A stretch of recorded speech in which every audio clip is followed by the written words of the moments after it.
Selamat pagi anak-anakku, para peserta didik kelas 10 yang pada hari ini memasuki hari kedua MPLS kita. Dan hari ini Ibu akan menyampaikan materi baru. Kalau kemarin kita berbicara tentang efektivitas belajar mandiri selama COVID-19, dan pada hari ini Ibu akan menyampaikan materi baru, yaitu materi adiwiyata sekolah, sesuai dengan yang disampaikan oleh pembawa acara tadi, bahwa sekolah kita adalah sekolah adiwiyata nasional. Maka untuk itu Ibu akan memberikan pemaparan tentang apa itu adiwiyata sekolah. Anak-anakku sekalian, untuk memahami lebih jauh tentang adiwiyata ini, maka terlebih dulu Ibu akan menyampaikan salam untuk kalian. Semoga yang mendengarkan pada saat ini dapat bergabung, menyimak dengan baik apa yang Ibu sampaikan di sini, dan semoga anak-anak sekalian yang berada di rumah dalam keadaan sehat walafiat. Baik, kita mulai saja pemaparan materi kita pada pagi hari ini. Nah, anak-anak sekalian, kata adiwiyata ini sebenarnya bukanlah sesuatu yang asing, terutama untuk sekolah-sekolah yang telah ikut mengambil bagian dalam adiwiyata ini. Nah, misalnya SMP 1 itu kan SMP 1 Purun atau SMP 3 Tewah. Nah, itu kan sudah mengikuti sekolah adiwiyata. Namun tidak semua orang, saya kira, tahu tentang apa sesungguhnya adiwiyata itu. Nah, maka anak-anak sekalian, mari kita lihat dulu pengertian adiwiyata itu. Nah, adiwiyata itu terdiri dari dua, istimewa dan kuat. Kemudian wiyata itu sendiri artinya pendidikan atau pengajaran. Jadi berdasarkan dua kata yang ada itu, adiwiyata memiliki pengertian harafiah adalah pendidikan dan pengajaran yang unggul, istimewa dan kuat. Anak-anakku sekalian, mengapa sekolah itu unggul? Mengapa sekolah istimewa? Mengapa sekolah itu kuat? Pasti dia memiliki dasar tertentu sehingga dapat dikatakan sekolah yang unggul. Nah, sekarang anak-anak sekalian, apa yang melatar belakangi adiwiyata? Nah, adiwiyata adalah upaya membangun program atau wadah yang baik dan ide untuk mendapat ilmu pengetahuan dan berbagai norma serta etika yang dapat menjadi dasar manusia menuju terciptanya kesejahteraan hidup untuk cita-cita pembangunan yang berkelanjutan. Anak-anakku sekalian, tadi dikatakan adi itu unggul, istimewa dan kuat. Nah, tiga hal penting ini sebenarnya yang merupakan hal yang sangat penting di dalam sekolah. Nah, kemarin kita telah mendengar pemaparan dari kepala sekolah tentang bagaimana visi sekolah yang unggul. Sekolah kita menginginkan menjadi sekolah yang unggul. Salah satu keunggulan sekolah kita adalah dengan adanya program adiwiyata ini. Nah, tadi dikatakan bahwa adiwiyata itu adalah program atau wadah yang baik untuk mendapat ilmu pengetahuan dan berbagai norma.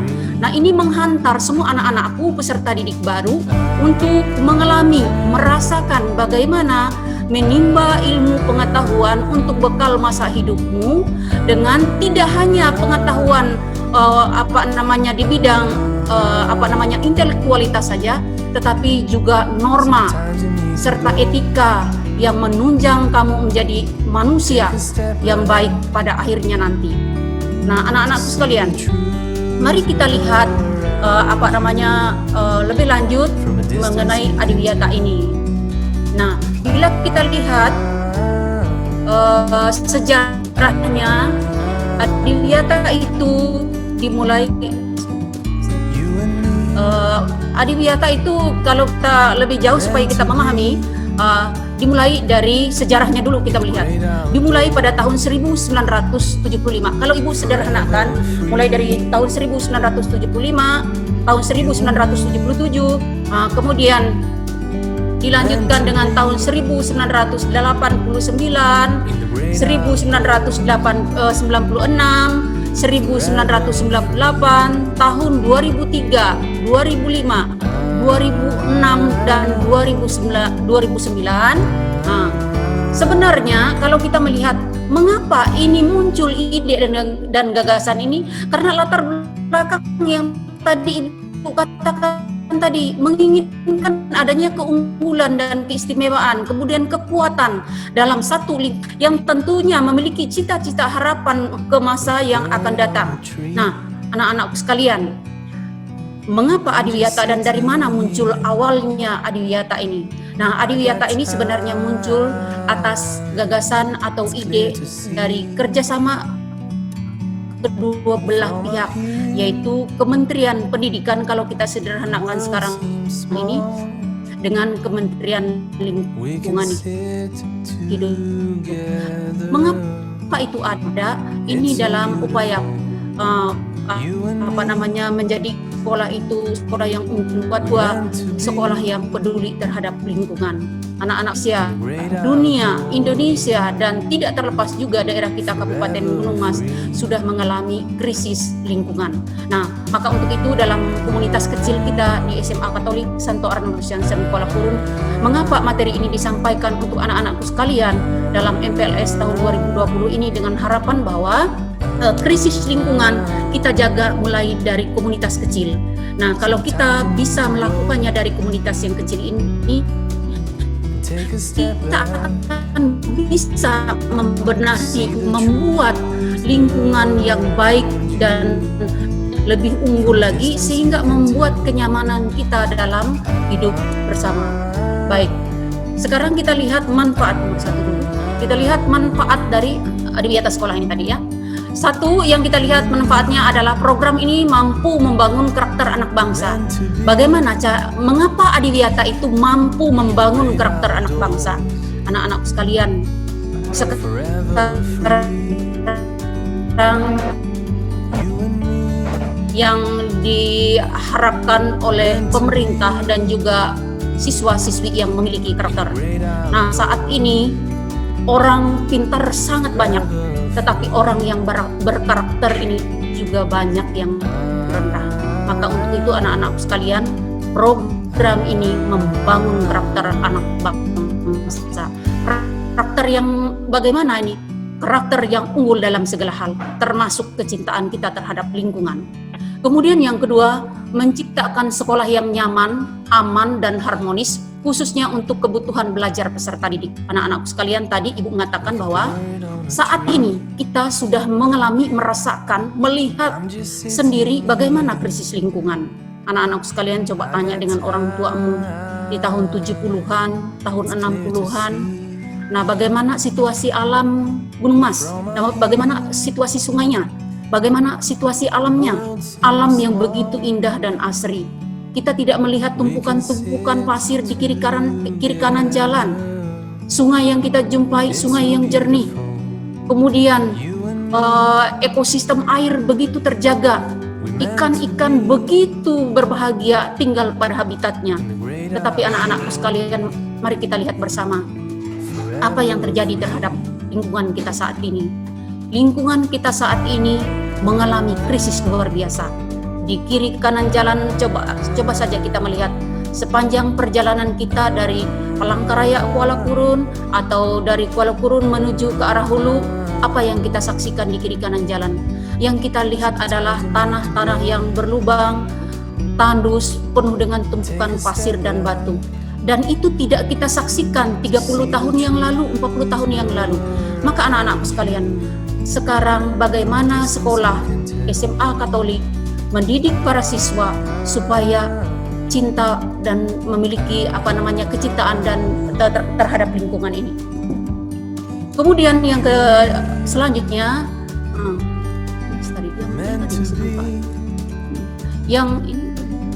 yang ketiga, yang keempat, mendukung mewujudnya sumber daya sekitar sekolah terhadap perkembangan ekonomi, sosial, dan lingkungan dalam pembangunan berkelanjutan. Anak-anak sekalian, apabila lingkungan kita itu baik, lingkungan kita itu tertata, tempat tinggal yang kita huni itu nyaman, enak, tentu suasana itu akan menghantar kita pada satu proses yang baik dalam pembelajaran. Tetapi anak-anak sekalian, apabila lingkungan di mana kita tinggal tidak kita manfaatkan dengan baik, nah itu juga akan memiliki dampak buruk terhadap kita yang tinggal di dalamnya. Nah, contoh, dikatakan ini terhadap perkembangan ekonomi. Nah, anak-anak sekalian, lingkungan bisa mendukung perekonomian kita secara kecil-kecilan. Bahkan ada yang bisa memanfaatkan lingkungan itu untuk skala besar.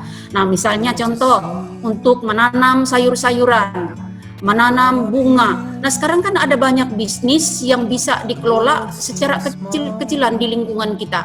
Maka dengan pemberdayaan lingkungan yang baik, dengan memanfaatkan sumber daya yang ada, ekonomi sekolah dapat terdukung karena masalah ini. Nah, misalnya tadi seperti Ibu katakan, tanam sayur kita bisa jual dan itu menghasilkan uang. Kemudian sosial.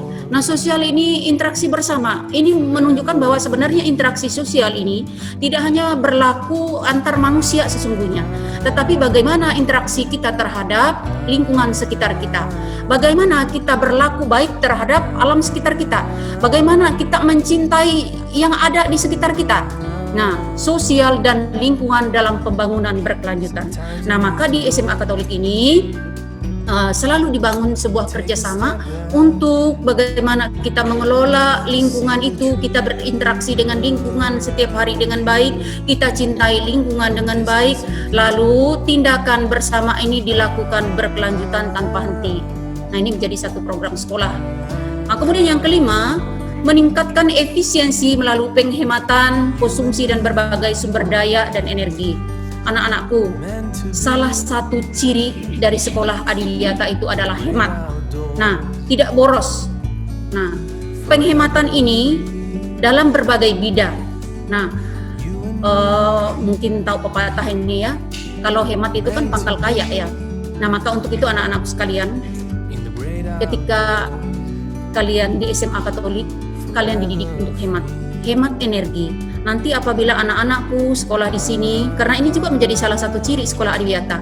Apabila anak-anakku sekolah di sini, nah masuk kelas, apabila listrik tidak dibutuhkan, matikanlah listrik itu. Apabila kipas angin hidup dan tidak dibutuhkan, matikanlah kipas angin itu. Apabila masuk kamar mandi, jangan lupa matikan saluran airnya. Dan banyak hal lain yang tentu menjadi perhatian selalu dan menjaga setiap fasilitas yang ada, sehingga berdaya guna untuk kita. Nah, jadi kita belajar untuk hemat. Nah, hemat itu kepentingannya bukan hanya untuk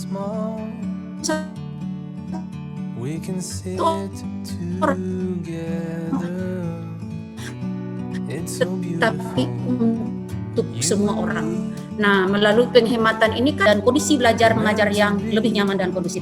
Nah, anak-anak sekalian, kebersamaan merupakan kunci dari kesuksesan bersama dalam kehidupan komunitas bersama. Karena apa? Pengelolaan lingkungan sekolah yang baik tidak mungkin berhasil kalau hanya di tangan satu orang. Nah, salah satu ciri adiwiyata sekolah adalah bekerja sama dalam pembenahan lingkungan.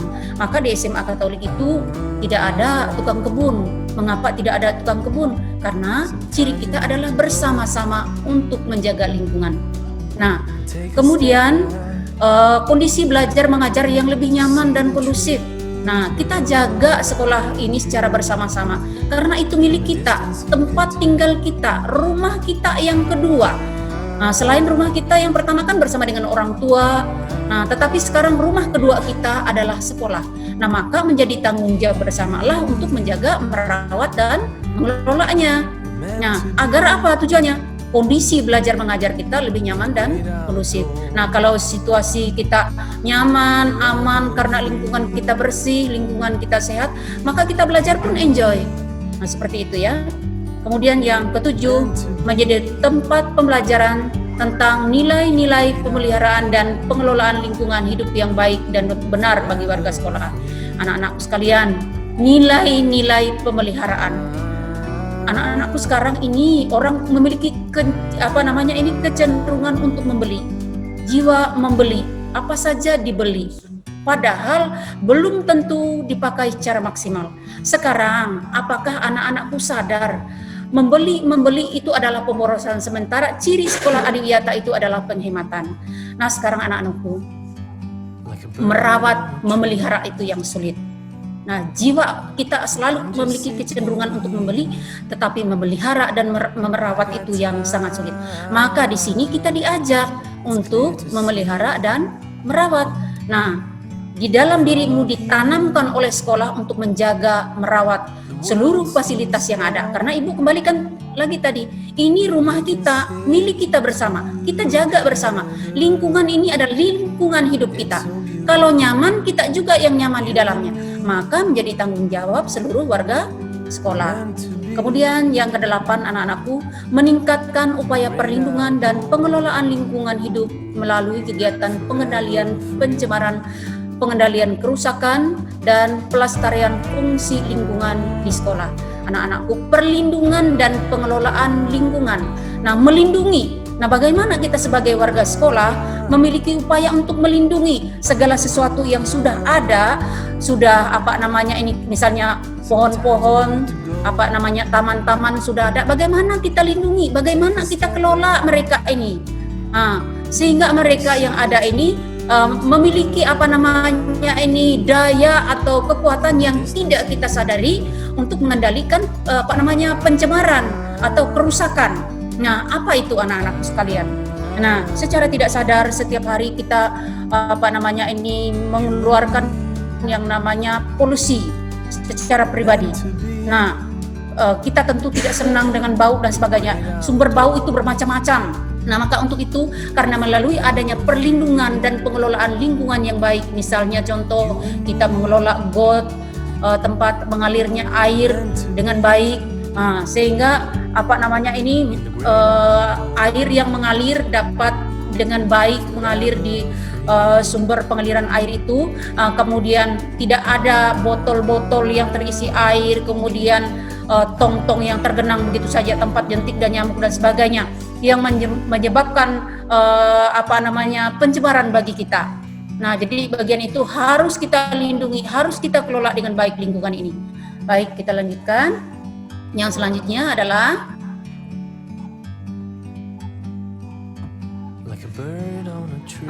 permasalahan lingkungan sekolah. Nah, Ibu akan menyampaikan apa yang menjadi masalah lingkungan sekolah kita ini. Nah, tentu yang pertama adalah sampah. Nah, semua pasti yakin bahwa sampah ini menduduki nomor urut pertama yang menjadi permasalahan, bukan cuma permasalahan sekolah, tetapi menjadi permasalahan global. Nah, anak-anak sekalian, sekolah sebagai tempat berkumpulnya banyak orang dapat menjadi penghasil sampah terbesar selain pasar, rumah tangga, dan perkantoran. Anak-anak sekalian, pernah ada yang merasa bahwa setiap hari itu tidak buang sampah? Pasti tidak ada yang tidak membuang sampah setiap hari. Misalnya contoh, kalau kita ambil satu saja potong tisu, satu kertas tisu, berarti kita sudah menghasilkan satu sampah. Atau misalnya contoh, kita merobek kertas dari buku kita waktu belajar, itu sudah sampah. Misalnya kita minum seperti ini, ada minuman kemasan seperti ini, ini kita minum, ini juga sampah. Lalu kita di rumah contohnya makan, potong sayur, misalnya bayam, kangkung dan sebagainya, itu juga sampah. Apalagi yang jadi masalah adalah sekolah itu merupakan tempat berkumpulnya orang banyak, para siswa, guru, pegawai dan sebagainya. Nah, tentu semua orang yang hadir di sana pasti menjadi penghasil sampah. Nah, ini yang menjadi permasalahan. Setiap orang memiliki andil untuk menyumbangkan sampah ini tadi. Nah, sekarang anak-anak sekalian, sampah itu memiliki dampak besar terhadap lingkungan. Nah, dapat kita lihat ada beberapa negara yang luar biasa pencemaran lautnya. Suaka air ekosistem air menjadi terganggu, ada banyak ikan yang mati dan sebagainya. Dan tidak kalah pentingnya juga di daerah kita. Coba saksikan Kuala Kurun. Di pinggir kiri kanan masih kita jumpai sampah. Daerah kita masih belum steril sampah. Nah, maka untuk itu anak-anak sekalian, melalui materi ini Ibu mengajak kita semua, kita peduli terhadap masalah ini. Kalau kita katakan begini, ada satu kebiasaan kita, makan permen, minum air, langsung buang saja. Misalnya buka permen, kupas, makan, buang saja. Nah, apa yang terjadi? Itu baru satu bungkus. Nah, nanti ada orang lain datang satu bungkus dan pada akhirnya menumpuk. selain memiliki dampak kesehatan juga pemandangan tidak enak. Nah, inilah sampah. Nah, Ibu akan menyampaikan bahwa sampah itu dipisah menjadi dua bagian, tentu sudah tahu ya. Nah, yang pertama adalah sampah organik atau sampah yang gampang busuk berasal dari sisa makanan, sampah kebun misalnya rumput, daun, ranting dan sebagainya. Semua sampah-sampah yang bisa terolah. Nah, itu sampah organik. Nah, sampah organik ini bisa kita kelola dengan baik dan bisa dimanfaatkan untuk pupuk. Nah, ini yang kita katakan pupuk organik. Nah, di sekolah kita pernah Ibu ajak kakak-kakak kelas kalian itu untuk membuat pupuk dari daun-daun, dari rumput-rumput, dari ranting-ranting, dan ini sudah menghasilkan. Nah, kemudian yang kedua adalah sampah anorganik. Nah, inilah sampah yang mengerikan, yang sulit dan tidak mudah busuk. Nah, misalnya plastik, logam, aluminium dan sebagainya, itu kalian tahu itu ya, yang tidak bisa terolah dan apabila kita buang sembarangan dalam jangka waktu, kalau kita melihat berdasarkan beberapa penelitian para ahli, ada yang sampai ratusan tahun tidak akan hancur, dan ini menyebabkan kerusakan lingkungan kita. Semakin bertambah populasi manusia, semakin banyak manusia yang menyumbangkan sampah, semakin yang sebab sekali lingkup kecil, mulai dari rumahmu, biasakan diri untuk sadar untuk mengelola sampah ini secara bijak. Ibu ajak untuk pilah sampah yang bisa dimanfaatkan, yang Ibu jelaskan tadi dalam golongan yang organik, fungsikan dia supaya jadi bermanfaat bagi kehidupan kita, misalnya untuk pupuk dan sebagainya. Yang anorganik yang tidak bisa terolah, bagaimana kita mengelolanya? Buang pada tempatnya sehingga mungkin pemulung bisa memanfaatkannya, lalu mereka mengumpulkannya, kemudian mendaur ulang. Sampah yang tidak bisa ingin Ibu sampaikan adalah pencemaran udara. Nah, selain dipengaruhi oleh asap hasil gas buang dari kendaraan bermotor, pencemaran udara bisa muncul dari bau sampah yang tidak ditangani secara baik. Anak-anakku sekalian, masalah ini Ibu tidak membicarakan secara global, secara umum, tapi spesifik di sekolah kita yang ingin Ibu jelaskan. Nah, bau yang dimaksud kita tahu ini polusi udara atau pencemaran udara. Kalau di luar sekolah, nah itu ada asap knalpot, dan lain-lain yang menyebabkan udara itu kotor, udara itu rusak. Nah, tetapi di lingkungan kita, Ibu ambil satu contoh, ini polusi atau pencemaran udara yang disebabkan oleh bau sampah. Contoh anak-anak sekalian, kalian membawa nasi bungkus dari rumah misalnya, atau jajanan dari luar, atau juga mungkin jajanan dari kantin misalnya, contoh, nggak sempat habis. Nah, lalu karena sayang, kalian bawa ke ruangan, simpan di dalam laci, berjam-jam dia di dalam laci, akhirnya menyengat, bau. Nah, bau ini bukan hanya di lacimu, tapi dia menyengat, menyembul keluar dia. Nah, ini menyebabkan pencemaran yang ada di lingkungan tempat dudukmu dan akan berkembang ke daerah-daerah sekitar tempat dudukmu. Ini secara konkretnya. Nah, terlebih lagi apabila sampah dalam bentuk yang banyak. Nah, misalnya sampah yang numpuk dari makanannya begitu banyak, itu tumpuk, air yang basi, muncul bau yang tidak nyaman, akhirnya tutup hidung, proses pembelajaran pun tidak bisa berlangsung dengan maksimal karena kita tutup hidung, tidak nyaman untuk menghirup udara. Maka untuk itu anak-anak sekalian, waspada terhadap masalah ini. Kita bisa menjadi penyumbang utama di sekolah kita, maka berhati-hati ya. Kemudian yang ketiga adalah pencemaran air. Nah, di lingkungan kita juga, Ibu sampaikan itu. Irigasi yang tidak maksimal di lingkungan sekolah akan menjadi masalah bagi lingkungan. Apa itu irigasi, anak-anakku? Nah, itu tempat mengalirkan air itu Ibu sengaja sederhanakan itu. Kalau di dunia pertanian itu saluran air yang menghantar air itu untuk mengalir ke sawah. Nah, itu irigasi. Tetapi irigasi yang Ibu maksudkan di sini adalah pembuangan air yang ada di lingkungan sekolah, misalnya selokan-selokan. Selokan-selokan ini apabila tadi ada kaitan dengan di atas itu masalah sampah, menumpuk di tempat mengalirnya air, maka air yang ada di tempat saluran air itu akan tersumbat. Nah, akibat penyumbatan itu apa yang terjadi? Banjir. Nah, banjir terjadi apa? Ini pernah di tempat kita saking tingginya got penampungan air, tempat mengalirnya air di depan sekolah tersumbat karena sampah. Akhirnya apa yang terjadi? Banjirlah. Karena banjir apa yang terjadi?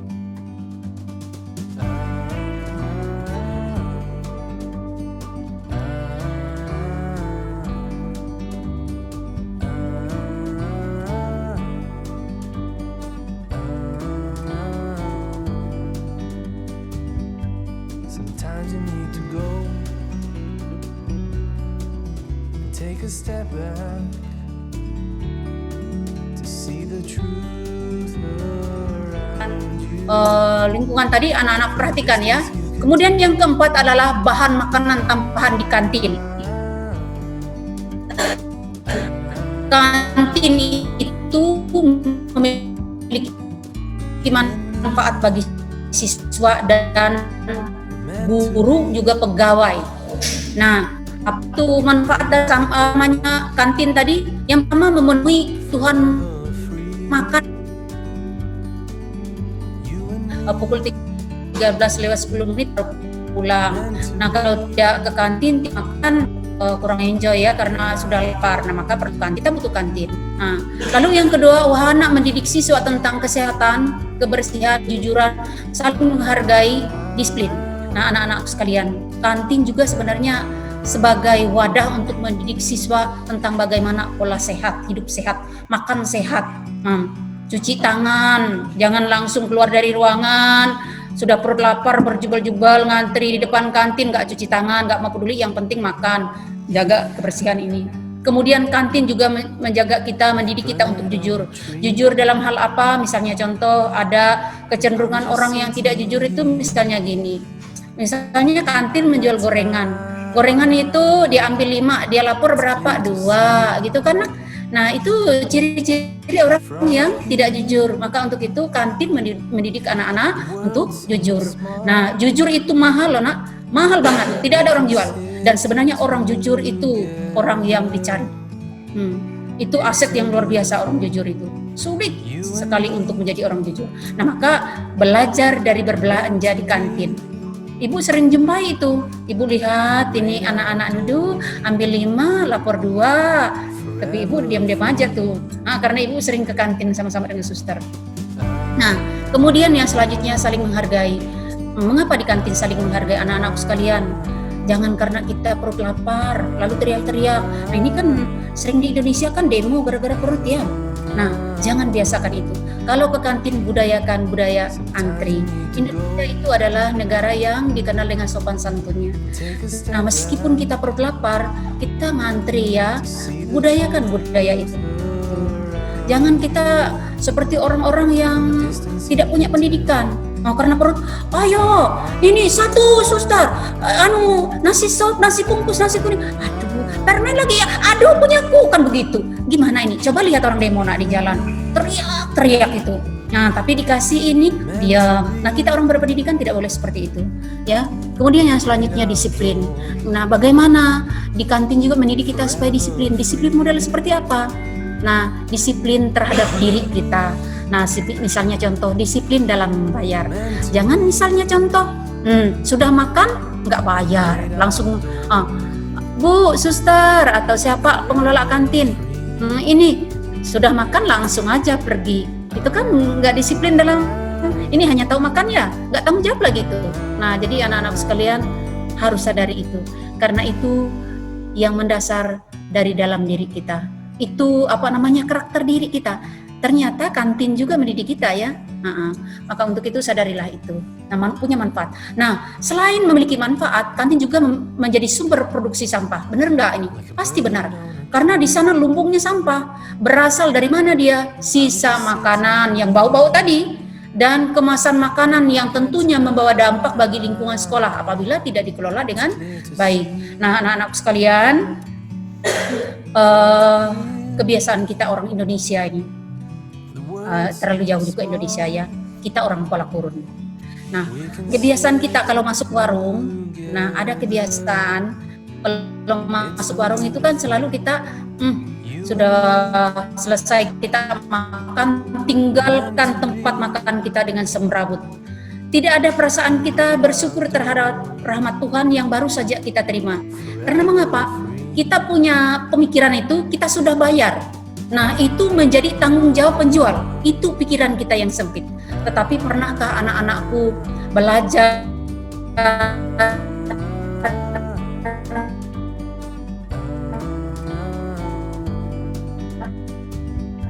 Sometimes you need to go.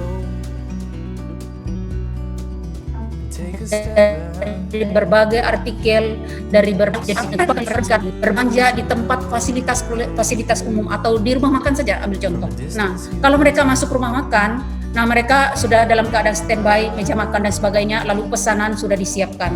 Nah, ketika mereka selesai makan, mereka tidak membiarkan alat makan mereka atau apa saja yang mereka pergunakan pada saat makan dan minum itu begitu saja, tidak. Tetapi mereka membersihkan semua alat-alat makan termasuk meja dan kursi yang ada, lalu mengangkat itu dan menyerahkan pada tempat yang telah disediakan. Lalu datanglah orang lain. Nah, setelah mereka untuk berbelanja, makan kembali di warung itu. Nah, orang yang datang kembali ini menempati posisi yang sudah bersih. Anak-anak sekalian, ini sebenarnya jiwa atau mental ini sebenarnya. Nah, apa yang mau kita pelajari di sana? Kita memiliki ini sebenarnya kecenderungan akan sebuah tanggung jawab dan kepedulian terhadap orang lain. Kita jarang peduli terhadap orang lain. Yang kita pikirkan adalah diri sendiri. Nah, ketika kita makan, misalnya di kantin sekolah, kita tahu sekolah milik kita, tempat kita. Yang bertanggung jawab terhadap kebersihan itu adalah kita. Jika sekolah tidak bersih, siapa yang dipersalahkan? Tentu kita semua, siswanya, guru dan sebagainya, semua kita. Nah, untuk itu anak-anak sekalian, milikilah dalam dirimu itu rasa tanggung jawab dan peduli terhadap lingkungan. Nah, apabila berbelanja di kantin, jangan ada kebiasaan, aduh saya sering pusing kepala nak. Lihat misalnya contoh, makan soto. Nah, soto kan ada kuahnya, atau makan mie yang ada kuahnya itu, langsung buang begitu saja. Waduh, pikiran saya gimana ini?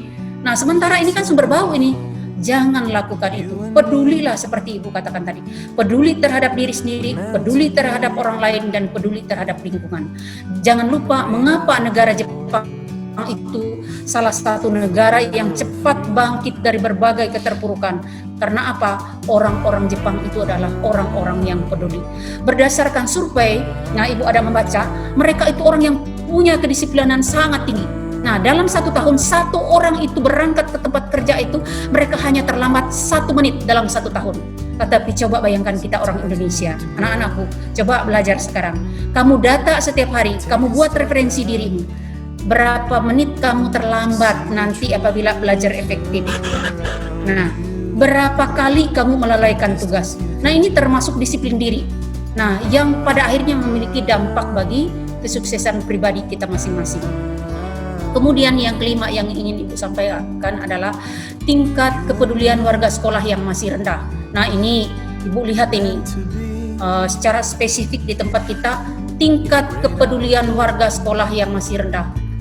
Pengelolaan lingkungan sekolah menjadi bagian dari tanggung jawab bersama seluruh warga sekolah tanpa kecuali. Nah, ini tanpa kecuali. Siapa itu tanpa kecuali? Warga sekolah itu adalah siapa tadi? Siapa tadi? Siswa, guru, pegawai. Katanya tadi kan tanpa kecuali. Berarti semua yang ada di lingkungan sekolah itu memiliki tanggung jawab. Namun realita berbicara justru bahwa yang tidak peduli dibandingkan dengan yang peduli itu tidak berimbang. Banyak yang tidak peduli dibandingkan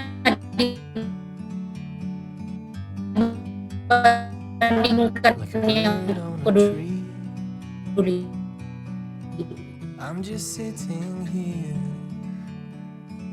I got time. Nah, misalnya Ibu selalu lihat terhadap lingkungan kebersihan dengan jelas Bukti dari ketidakpedulian warga sekolah seperti masih dijumpai sampah bertebaran, tanaman kering bahkan mati. Nah, punya pengalaman kan ini? Nah, sampah bertebaran, sampah mana? Nah, tisu, bekas minuman, lalu permen dan sebagainya. Miris juga ibu jumpai di kamar mandi juga ada kulit permen. Ngapain coba ke kamar mandi bawa permen sambil cuap-cuap, makan sambil BAB? Coba bayangkan. Jangan coba-coba itu ya. Nah, itu bagaimana itu pola kesehatannya? Lalu di kelas itu atau di luar kelas tanamannya kering, hebat kayak kakak-kakak kelas kalian, mungkin juga pengalaman kalian waktu SMP. Angkat tanaman yang subur-subur dari luar ke dalam ruangan. Tapi apa yang terjadi? Tindakan pembunuhan terjadi. Kenapa tindakan pembunuhan terjadi? Tanaman yang pernah dirawat, tanamannya tidak pernah disiram, tanamannya tidak pernah digembres dan mati. Nah, ini jangan terjadi. Nah, baik, next. Nah, jadi anak-anak sekalian, pedulilah terhadap kita warga sekolah harus menanamkan rasa peduli ini terhadap lingkungan kita. Nah, lalu bagaimana kita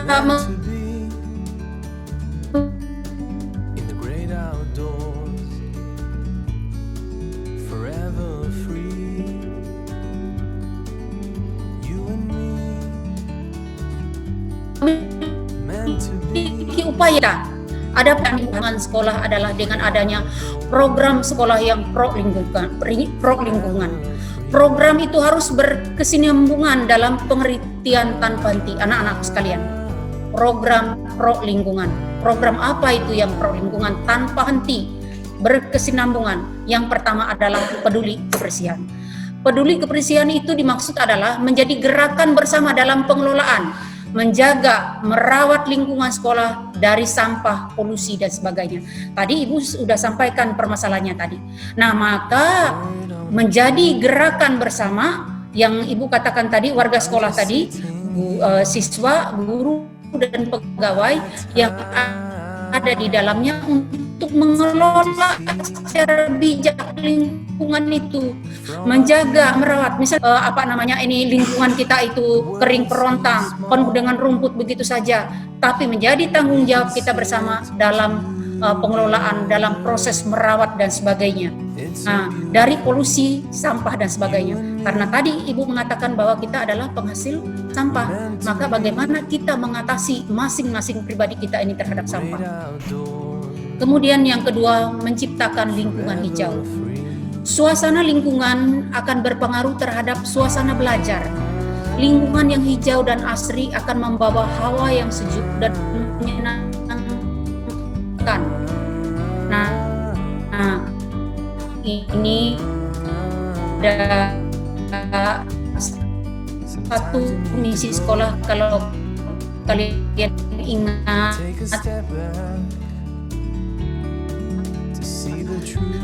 bagaimana pemaparan kepala sekolah di hari pertama, menciptakan lingkungan sekolah yang asri. Nah, ingatkan itu kemarin? Nah, lingkungan yang asri, hawa yang sejuk dan segar, menyenangkan, iklim kota, dan sebagainya, kita yang berada di dalamnya juga nggak senang. Baru lihat aja ya, kurang enjoy. Tapi kalau misalnya contoh di sekalian, siapa yang bertanggung jawab untuk itu? Kita semua warga sekolah. Nah, maka belajarlah untuk itu. Nah, hal konkret yang dapat kita lakukan untuk menciptakan lingkungan hijau ini adalah dengan adanya taman sekolah dan taman kelas. Nah, ada dua, taman sekolah dan taman kelas. Apa itu taman sekolah, anak-anakku? Taman sekolah adalah taman yang ada di seluruh lingkungan sekolah. Kita tanami dengan bunga-bunga, kita tanami dengan pohon-pohon, sehingga sekolah kita menjadi sekolah yang hijau, bebas dari tandus dan sebagainya, kering kerontang dan sebagainya. Jadi apabila orang masuk lingkungan kita, wow, hawanya sejuk, enak, nyaman, karena bunganya mekar, pemandangannya enak ya. Nah, jadi setiap orang, kita sendiri yang selalu We can sit together. It's so beautiful. You and me. We meant to be in the great outdoors. Forever free. lihat itu tidak ada hias-hias yang menarik, nggak ada. Waduh, masuk aja kita nggak semangat. Kenapa? Kosong melompong semua. Anak-anak sekalian, secara tidak sadar lingkungan hijau, bunga-bunga yang begitu indah menghantar kita pada aura, menggiring kita pada aura semangat untuk belajar. Nah, maka untuk itu anak-anak sekalian, siswa baru, andai kata kita tatap muka, Ibu akan minta bahwa bukti dari menciptakan lingkungan hijau ini kita menanam. Karena kalau kakak-kakak kelas kalian setiap angkatan sebelumnya itu, mereka memiliki kenang-kenangan setiap MPLS. Nah, makanya harus menanam. Tapi nanti dalam perjumpaan bersama kita akan mengelola bagaimana modelnya nanti supaya ada kenangan MPLS atau kenangan setiap angkatan tanaman yang ditanam sebagai bentuk sumbangan kita untuk menciptakan lingkungan yang hijau. Nah, jadi ciptakan hal konkret itu anak-anak sekalian ya. Nah, kemudian yang ketiga, yang terakhir yang ingin Ibu sampaikan, gerakan yang harus kita lakukan adalah gerakan menanam. Gerakan menanam sangat penting selain untuk menjadikan lingkungan yang hijau, juga melatih warga sekolah untuk memanfaatkan lingkungan yang bernilai ekonomis. Nah, ini tadi Ibu sudah jelaskan, bernilai ekonomis dengan memanfaatkan lahan di sekitar sekolah yang berguna bagi warga sekolah, misalnya dengan menanam sayuran, buah-buahan dan sebagainya. Anak-anak sekalian, kalau kalian masuk SMA Katolik, nah tadi Ibu mengatakan tidak ada petugas kebersihan khusus, tidak ada tukang kebun, tukang bunga, tukang ini dan sebagainya. Karena kita satu. Nah, sekolah Adiwiyata itu kita satu, bekerja sama kan tadi Ibu katakan. Nah, maka dalam hal ini anak-anak sekalian, mari kita kelola lingkungan. Nah, kakak-kakak kelas kalian itu, nah ada cara yang diajak untuk mengelola lingkungan dengan gerakan menanam ini. Misalnya menanam sayur di polybag, menanam berbagai macam tanaman di polybag, bumbu-bumbuan di polybag dan sebagainya. Dan juga misalnya di sekitar ini, kalau anak-anak masuk, ini ada 4 tahun sebelum ini, mereka sudah ada Ibu ajak menanam tanaman buah-buahan. Nah, kalau kalian jalan ke pojok-pojok atau di depan-depan itu malahan ada sudah menghasilkan mangganya. Nah, sudah 1 tahun sudah berbuah mangga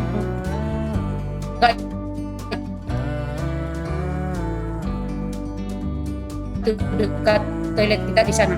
Nah, itu kakak-kakak kelas kalian ini tanam. Nah, untuk apa itu gunanya? Siapa yang memanfaatkannya? Kita semua. Nah, jadi apabila dia berbuah, kita nikmati bersama, asal jangan panen duluan. Tapi kadang-kadang ini rambutan ada di depan 11 CPS. Belum merah, belum apa, baru aja hijau mau menguning.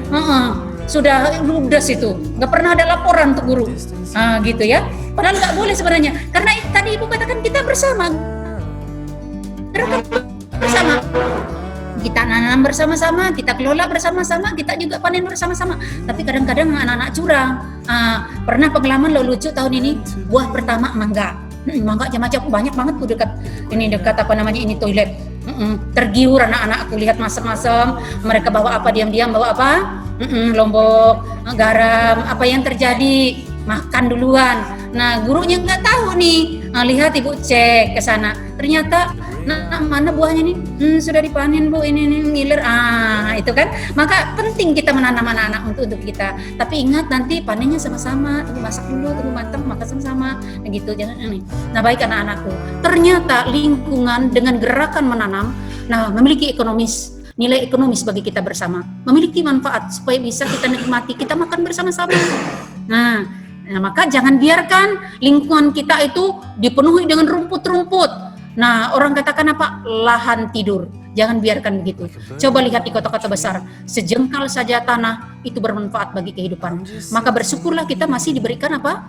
Tanah yang luas. Lingkungan kita masih luas. Meskipun kalau orang katakan, sempit ya SMA Katolik, tidak. Bahwa kita harus mengelola sesempit apapun lingkungan itu harus kita kelola dengan bijak. Anak-anak We can sit together.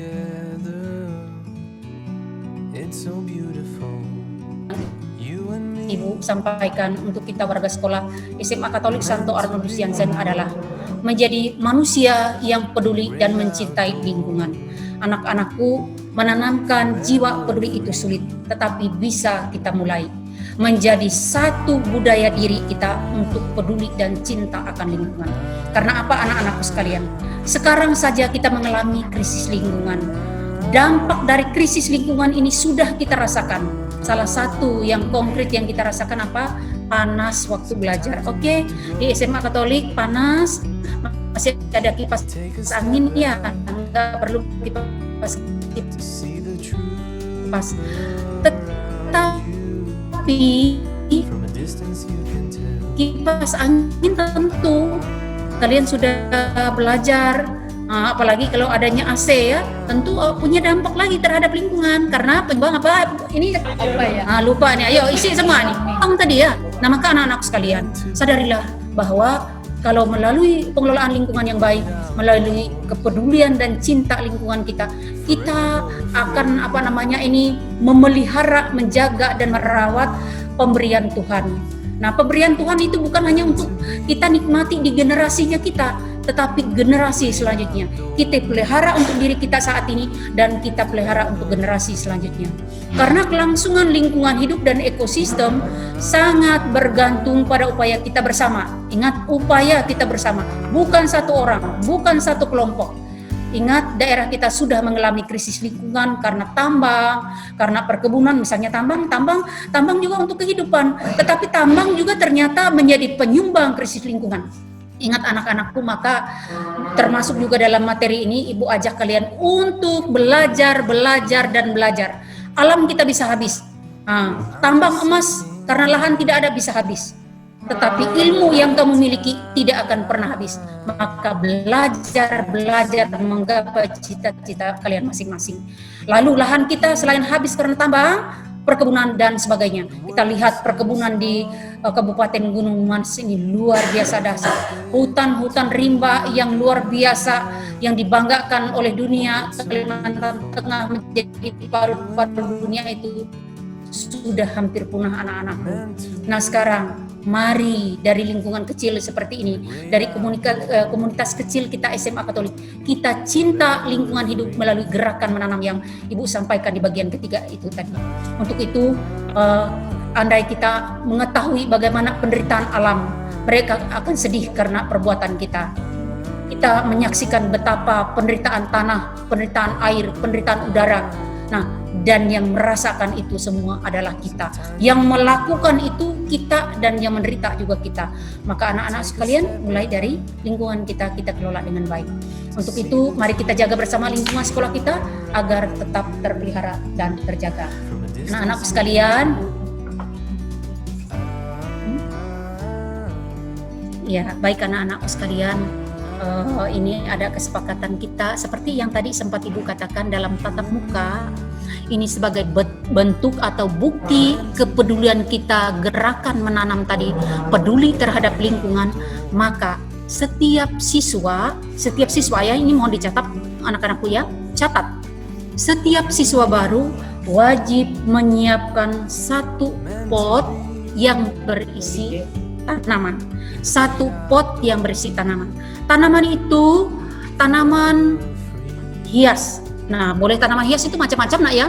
Nah, boleh dia bentuknya palem, boleh dia apa ya yang di depan itu suster yang bonsai ya, boleh dia pakis haji gitu ya. Boleh tanaman hias yang lain. Jadi anak-anak sekalian ingat, catat ini tugas Adiwiyata karena kita dalam proses pengelolaan lingkungan dengan gerakan menanam. Maka setiap orang menyiapkan satu pot atau satu polybag yang berisi satu tanaman untuk dibawa ke sekolah. Ya, nanti setiap orang akan dicatat, boleh diantar ya, setelah nanti akan disepakati, di-sharekan di grup sebagai bukti cita lingkungan kita. Nah, ini menjadi nanti untuk nanamnya ada gerakan menanam bersama kita ya. Jadi anak-anak sekalian, It's so beautiful, you and me. We meant to be in the